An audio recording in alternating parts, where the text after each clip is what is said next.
Good morning, ladies and gentlemen. Welcome to Group 1 Automotive's third quarter 2025 financial results conference call. Please be advised that this call is being recorded. At this time, I'd like to turn the call over to Mr. Pete DeLongchamps, Group 1's Senior Vice President, Manufacturer Relations and Financial Services. Please go ahead, Mr. DeLongchamps.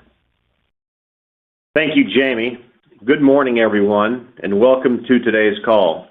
The earnings release we issued this morning and a related slide presentation that include reconciliations related to the adjusted results we will refer to on this call for comparison purposes have been posted to Group 1's website. Before we begin, I'd like to make some brief remarks about forward-looking statements and the use of non-GAAP financial measures. Except for historical information mentioned during the conference call, statements made by management of Group 1 Automotive are forward-looking statements that are made pursuant to the safe harbor provisions of the Private Securities Litigation Reform Act of 1995. Forward-looking statements involve both known and unknown risks and uncertainties, which may cause the company's actual results in future periods to differ materially from forecasted results. Those risks include, but are not limited to, risks associated with pricing, volume, inventory supply, conditions of market, successful integrations of acquisitions, and adverse developments in the global economy and resulting impacts on demand for new and used vehicles and related services. Those and other risks are described in the company's filings with the Securities and Exchange Commission. In addition, certain non-GAAP financial measures, as defined under SEC rules, may be discussed on this call. As required by applicable SEC rules, the company provides reconciliations of any such non-GAAP financial measures to the most directly comparable GAAP measures on its website. Participating with me on today's call, Daryl Kenningham, our President and Chief Executive Officer, and Daniel McHenry, Senior Vice President and Chief Financial Officer. I'd now like to hand the call over to Daryl. Good morning, everyone. Let me start with a few highlights from the quarter before discussing our regional performance. Group 1 delivered an all-time record quarterly revenues driven by record results in parts and service and used vehicles, along with another quarter of very strong F&I performance in both the U.S. and the UK. New vehicle PRU gross profit performance was solid, and customer pay in both markets performed well, supported by healthy repair order growth. We've maintained cost discipline in the U.S. with good SG&A leverage, less than 66% on an as-reported and same-store basis. Now turning to our UK operation. The UK environment remains challenging with inflation, wage and insurance cost pressures, and the BEV mandate, which continues to compress margins. While the broader SAR improved slightly in the quarter, much of that growth was fleet-driven, and retail conditions remain soft. New, lower-cost entrants are seeing increasing market share performance with cost-conscious consumers. However, this is not yet a significant factor in our business, given our luxury-leaning portfolio. Despite these headwinds, there are some bright spots in our UK business. Our after-sales business continues to expand with healthy customer pay operations. We are applying our U.S. after-sales playbook across our UK dealerships. For example, in the UK, our stores now welcome walk-in customers, which we had previously limited. And we have fully reopened shop schedules, cutting appointment wait times from nearly 2 weeks to just a few days. And we're extremely pleased with the progress we're making in reshaping our UK after-sales business. New vehicle margins in the quarter remained steady year over year. Our used vehicle volumes in the UK were up nearly 4%. Our UK used vehicle teams have been successful exercising discipline in our aging and reconditioning processes. F&I also delivered an excellent quarter, with same-store PRU up $155, or greater than 16% year over year. Our team is focused on improving product penetration, which has resulted in same-store financing penetration increasing by over 4%. We're continuing to strengthen our business with initiatives to offset our cost increase. Since the acquisition of Inchcape, we've implemented a series of headcount reductions, systems integration activities, and selective franchise closures and divestitures to improve operational efficiency and to better align our cost structure with current market conditions. Our headcount reductions have included approximately 700 positions across the UK, and our responsible portfolio management has resulted in the closure of 4 dealerships and the termination of 8 franchises. We're making meaningful progress on systems integration. Across our UK business, we've completed the consolidation of 11 DMS platforms, and we're rolling out a new business intelligence system now. We are also completing the final stages of our US-UK systems integration review, spanning approximately 90 different systems company-wide. These actions are improving visibility, operational consistency, and data-led decisions across the organization. In the third quarter, we formally notified Jaguar Land Rover of our decision to exit this brand in the UK within 24 months. We feel our efforts and some of our real estate can be more effectively utilized elsewhere. We are collaborating closely with our OEM partners at JLR to achieve a positive outcome for them and for Group 1 shareholders. It's our intention that this achieves a positive result for all concerned. Due to this decision, our UK portfolio was required to be tested for impairment. As a result, we took a $123.9 million asset impairment in the quarter. Also important to note, this decision was unrelated to the JLR cyber attack, which separately impacted our UK profitability by approximately £3 million during the quarter. Those actions reflect our commitment to optimize our portfolio, control costs, and focus our resources on winning through operational excellence. We will continue to refine the UK business, managing our headcount, right-sizing our network, and prioritizing after-sales and F&I, while leaning into our luxury platform and geographic diversity. This will position our UK business for long-term success. Now turning to our UK operation. Our US teams continue to execute very well, maintaining operational discipline and customer focus across our dealerships. As a result, the business delivered another solid quarter of growth with healthy performance across all major lines. Demand remained consistent throughout the quarter, supported by balanced inventory levels and steady consumer interest, which we believe to be relatively healthy in the US. Our used vehicle units sold nearly set a record, only 40 units off of our all-time quarterly volume record. Our same-store sales in used vehicle outpaced the industry. F&I was outstanding once again with an all-time quarterly high PRU of nearly $2,500, combined with an impressive 77% new vehicle finance penetration. After sales achieved record quarterly revenue and gross profit, underscoring the strength and stability of this high-margin business.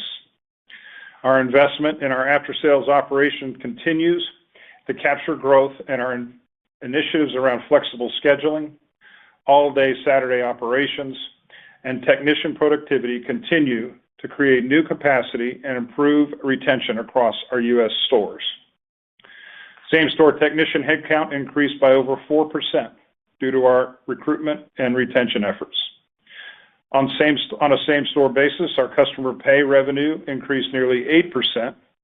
Warranty was up 16% versus a prior year comp that saw 20% growth. We continue to believe in the potential of our after-sales business, and we also believe that capacity and productivity are the keys to success. The overall U.S. environment remains dynamic with ongoing policy and trade uncertainty. We're maintaining a cautious but confident stance, balancing discipline in spending with targeted investment where we see long-term return. Our operational excellence is a key advantage, giving us the ability to adjust quickly to changing conditions. Now a word about our capital allocation. In August, we added Mercedes-Benz of Buckhead in Atlanta, Georgia, to our portfolio. It's expected to be one of the best performing stores in the U.S. for Group 1. It's positioned in a growing market and consistent with our cluster strategy and our disciplined focus on pursuing only those opportunities that will create long-term shareholder value.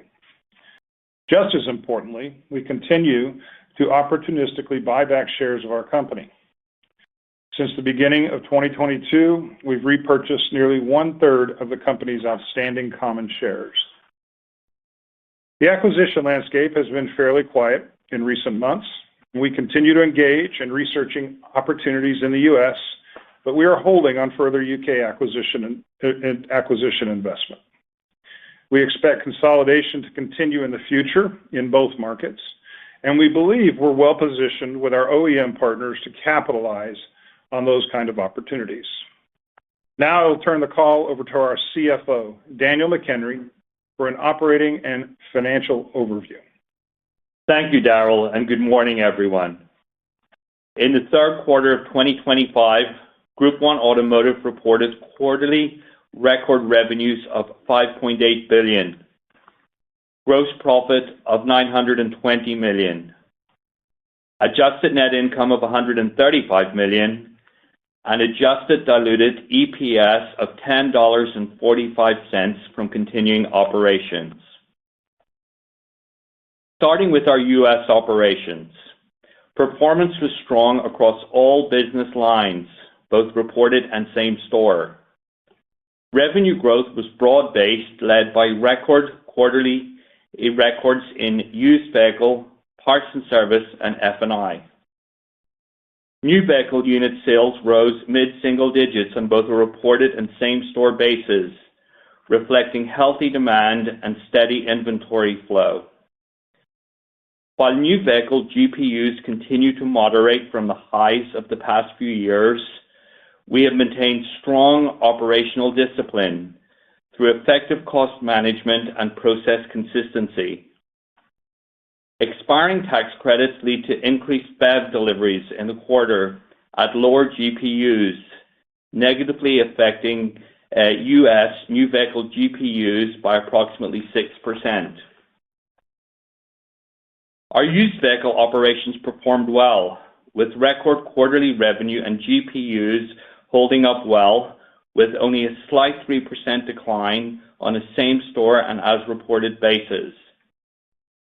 These results reflect the benefits of our scale and operational flexibility, combined with our team's focus on disciplined sourcing and pricing in a competitive market. Our third quarter F&I GPUs grew over 5%, or $135 and $126 on a reported and same-store basis, versus the prior year comparable period, respectively.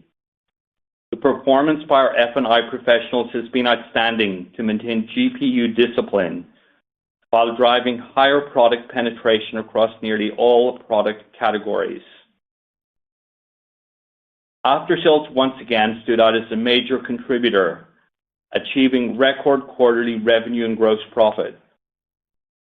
Gross profit continues to benefit from our efforts to optimize our collision footprint, shifting collision space opportunistically to additional traditional service capacity, and closing collision centers where returns do not meet our requirements. After-sales remains one of our strongest engines of growth and stability. Overall, our U.S. business continues to perform exceptionally well, demonstrating both the strength of the consumer demand and the effectiveness of our disciplined, process-driven operating model. Wrapping up the U.S., let's shift to SG&A.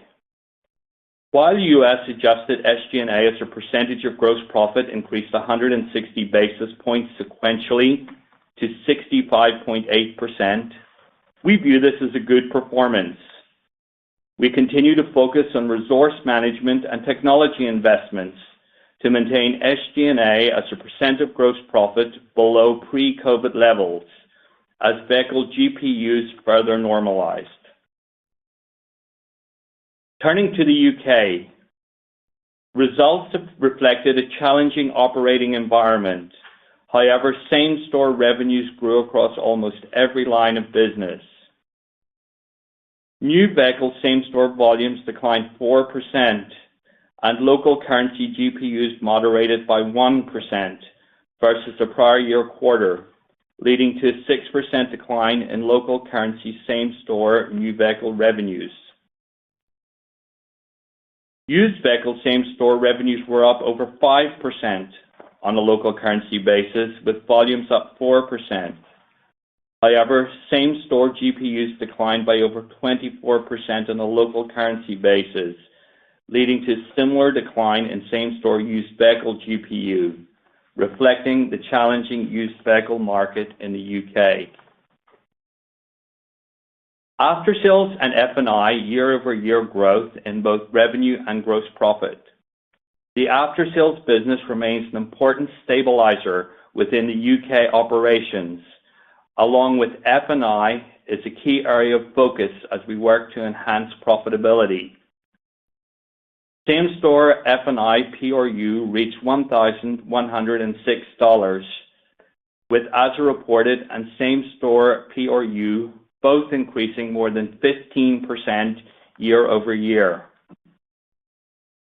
On expenses, SG&A increased from the prior period, reflecting cost inflation and integration-related impacts, as well as a lack of gross profit for the full quarter from our JLR operations due to the cyber attack. While we have executed target restructuring initiatives to improve efficiency and return the business to more sustainable cost levels, costs continue to increase, some of it government-imposed through increased payroll tax-related charges. During the quarter, we also incurred modest non-recurring restructuring charges tied to our restructuring efforts. In response to current market conditions, we are taking further actions to reduce our corporate headcount by approximately an additional 10%, and we are taking additional expense actions to save an expected $8 million in our stores. We will benefit from these savings in 2026. We will also be executing additional restructuring plans in future periods as we exit select OEM sites. In connection to the notification with JLR, we recognized a franchise rights impairment charge of $18.1 million, which is included in the impairment charge that Daryl mentioned earlier. We are taking decisive actions in the UK to control costs, strengthen operational efficiency, and position the business for improved returns as market conditions stabilize. Turning to our balance sheet and liquidity.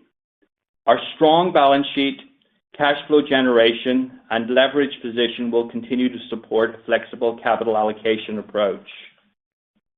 As of September 30th, our liquidity of $1 billion was composed of accessible cash of $434 million and $555 million available to borrow on our acquisition line. Our rent-adjusted leverage ratio, as defined by our U.S. syndicated credit facility, was 2.9 times at the end of September.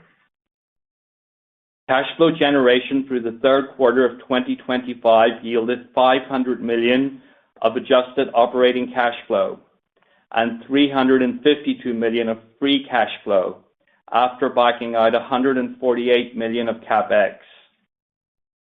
This capital was deployed in the quarter through a combination of acquisitions, share repurchases, and dividends, including the acquisition of $210 million in revenues, $82 million repurchasing approximately 186,000 shares at an average price of $443.81, and $6.4 million in dividends to our shareholders.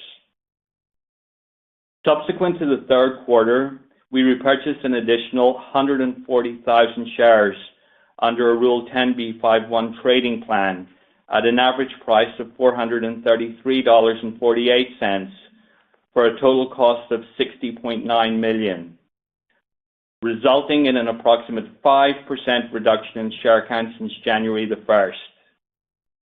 We currently have $165.4 million remaining on our board-authorized common share repurchase program. For additional detail regarding our financial condition, please refer to the schedules of additional information attached to the news release, as well as the investor presentation posted on our website. I will now turn the call over to the operator to begin the question and answer session. Ladies and gentlemen, we'll now begin the question and answer session. To ask a question, you may press star and then 1 on your telephone keypads. If you are using a speakerphone, we do ask that you please pick up your handset prior to pressing the keys. To withdraw your questions, you may press star and 2. We do ask that you please limit yourselves to 1 question and 1 follow-up. At this time, we'll pause momentarily to assemble the roster.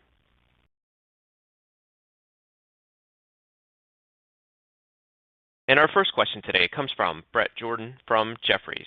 Please go ahead with your question. Hey, good morning, guys. Morning, Brett.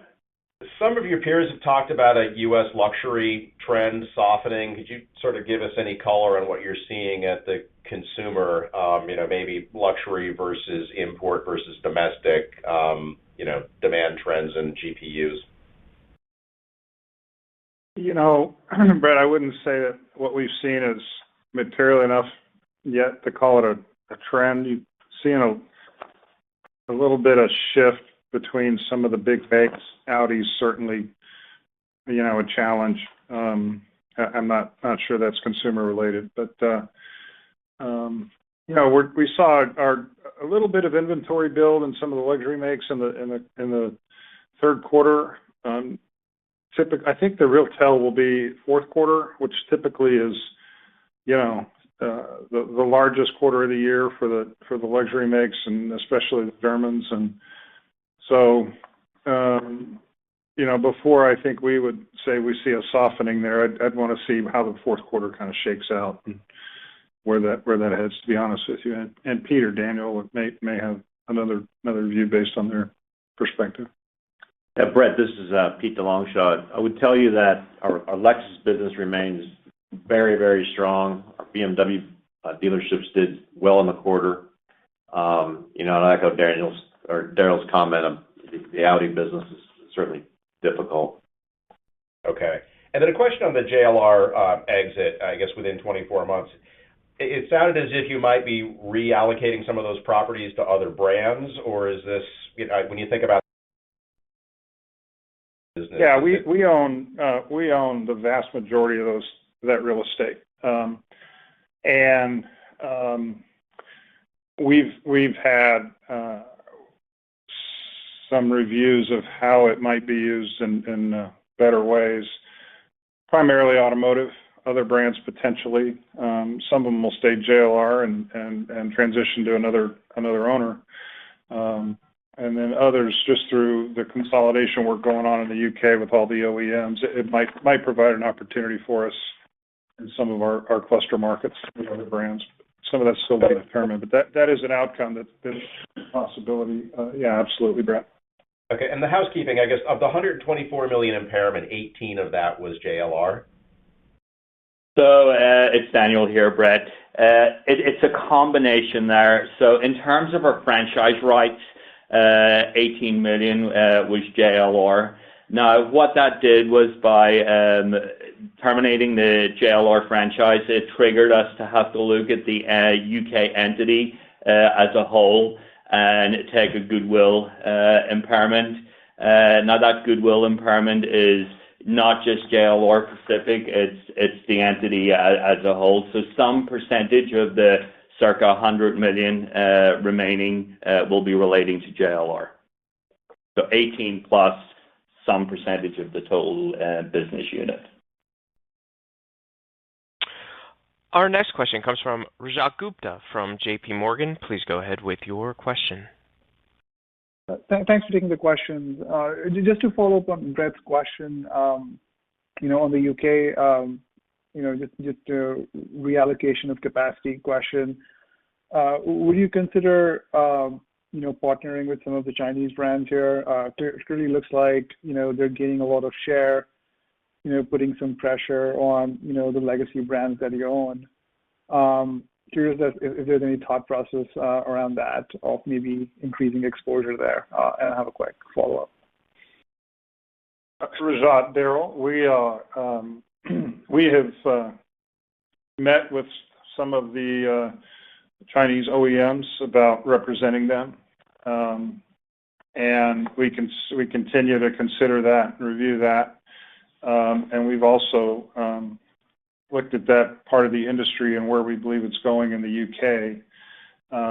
We believe for the next several years it will be primarily mass market focused and not luxury. At some point, we'll certainly get the luxury business. Our focus in the UK is primarily luxury. But we have looked at it. What we want to make sure that we are comfortable with is that the retail model is a good one for our shareholders. The rooftop throughput at retail for the Chinese brands is still quite low, and the economics around each rooftop aren't what our other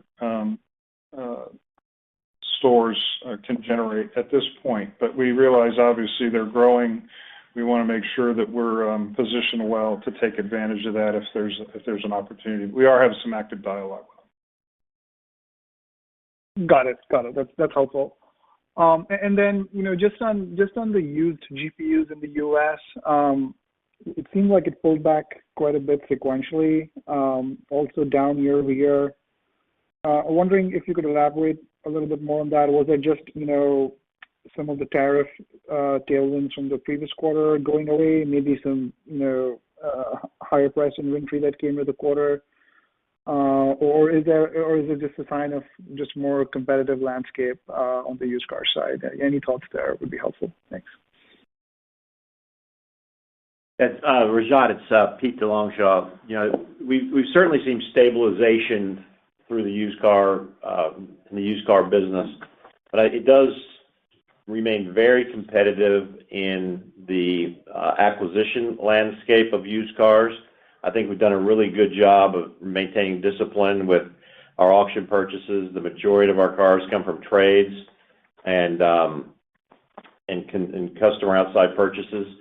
But it's a business right now that is dependent on how well you can acquire and how quickly you can turn. I think we maintained a 31-day supply again. So we're comfortable with the performance of the used car operation in the current landscape. Got it. Okay, great. Thanks for the color. I'll jump back in queue. Our next question comes from Jeff Lick from Stephens Inc. Please go ahead with your question. Good morning. Yeah, thanks for taking my question. I was wondering, Daniel or Daryl, if you wouldn't mind just giving some detail on the parts and service in the U.S. and the dynamics here. Customer pay up 8, warranty up 16. Just as we go forward, is there anything that would skew the gross margin percentage, which obviously flows into gross profit dollars? Just the dynamics, and we're lapping some tough compares now. Just any color would be helpful. Well, the encouraging thing, Jeff, this is Daryl, and I'm sure Daniel has a comment. The encouraging thing is our customer count grew. In the UK, it grew almost 6% year over year. In the US, it grew 3%. So we were really pleased that we're adding, customers to our shops, not just dollars. And so we feel like our CP business is still healthy, and we feel like there's a lot of opportunity there. Warranty is really tough to predict sometimes, obviously. And we don't see any reason for necessarily a mix change. One thing that is happening is, a margin mix change, I should say, as the collision business is, it's getting weaker, and that can affect margin because a lot of our wholesale parts sales go to the collision industry. And so overall after-sales margin may be helped by that on a percentage basis. So if the wholesale parts continue to decline, so at least the collision sector. But on CP and on warranty, we haven't seen that. I know there's been some discussion on margin percentages by some in the industry, but, we haven't necessarily seen that. We don't necessarily really predict that either. So, Daniel, I don't know if you have anything to add. Jeff, the only thing that I would add around was, customer pay, as Darrell says, continues to be strong. U.S. specific, we've grown by about 8% year on year. In terms of warranty, we've grown by just over 16% year on year. Now, as we talked about in the earnings call, collision is down. We've closed a number of our smaller collision centers, turning those into customer pay work, and it's down about 11% on the quarter. Now, the result of that is that our margin mix as a total company is trading upwards, and our margin mix has gone up from about 54% to 55.2% in the quarter. And CP margin was up year over year for us, and so was warranty margin. Just a quick follow-up. I think maybe this is one for Pete. On your slide 14, you guys do a good job of always disclosing the retention by model year, which I don't think your peers necessarily disclose that. Could you talk a little bit about? I believe you guys are well north of what would be typical, and just the dynamics there. This is on parts and service overview. Yeah. Retention. Yeah, I think what we're working on. It starts with the sale, and then if you take a look, Jeff, at our overall consistency with vehicle service contracts, maintenance, we are completely focused on getting our customers back into our shops, and we do that through constant follow-up. We do that by ensuring that pricing is right, making sure the schedules are wide open for appointments. And I think that when you take a look at the trend we've had over the years, and we've done a remarkable job with it, and this is where we've landed at 68+%. Jeff, one of the things that we focus on, the way we measure retention is 2 visits in a year. Other people measure it differently. OEMs all measure it differently. We wanted a standard number we could use inside Group 1 across all our stores. And, the key in the future, as the average mileage goes up, the age of the cars is still going up. Our average mileage in our service drives is almost 70,000 miles. And really the key for us to continue to grow customer pay is in reaching those higher mileage, older vehicles. And one of the keys to doing that is when we vertically integrated our own data management for our customers starting about a year ago, so that we now have a much clearer view, much better view of where our customers are going and when they're likely to need service next, using propensity modeling and things like that help us do that. And so we have to be able to reach deeper into that ownership cycle as time goes, and we're really working hard on that. Really working hard on it. Well, the results show. Thanks for taking the question, and best of luck in the next quarter. Thank you. Our next question comes from Daniela Haigian from Morgan Stanley. Please go ahead with your question. Great, thank you. So one on forward demand. We've kind of passed through the peak tariff fear from April. We're now seeing OEMs revise up their guidances, clearing the bar on these improved gross tariff impacts. Are you seeing any decontenting or changing in pricing on new model year vehicles in excess of the normal price hikes? And how are you thinking about that going into next year? We haven't seen anything in excess of normal price hikes, Daniela. We've seen a little recontenting. I would say it's normal. There's hasn't been any broad announcements about major pricing. There's been a couple of specific pricing actions with smaller OEMs. As we think about it, and in more discussions we have with our OEM partners, is they are taking a longer view on it, and they're going to try to recover the tariff impacts over a longer period of time. And some of that, they will absorb most of it in general. And we're seeing very little pricing that can be attributable to tariff increases. And I think that will continue, to be honest with you, unless something radically changes with the tariffs. We think that's probably what will happen. And Pete may have some more. No, I think, Darryl, you've covered it. The only thing I would add is when you take a look at the financial services companies, and with the strength of the financial services companies can bring down some of those additional costs through leasing or subvened rates, which bodes well for those OEMs that have strong financial services companies. Got it. That's helpful. And then one more, maybe Pete, for you. Our captive lenders are really a real advantage, we feel like, and they drive loyalty, they drive finance attachment, and that's a real key for Group 1. Absolutely.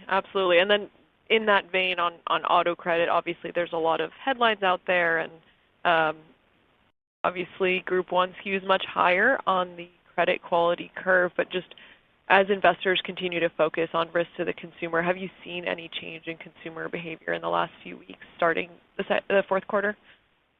We have not seen a change in consumer behavior, and actually we're seeing increased penetration rates on new and used.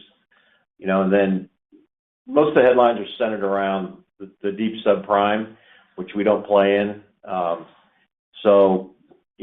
channel checked the majority of our lenders prior to this call, and the business continues to be robust, and there's still a lot of appetite with the lenders to make car loans with us and our customers. Great, thank you. And our next question comes from Glenn Chin from Seaport Research. Please go ahead with your question. Good morning, folks. Thank you. I guess just a couple of questions on the UK. So just broadly on the macro, I mean, this used to be a close to 2.5 million unit market. Can I just ask where you see it settling out, and what needs to be done to improve it? I mean, is it lower energy costs or government incentives, and does it need to get worse before it gets better?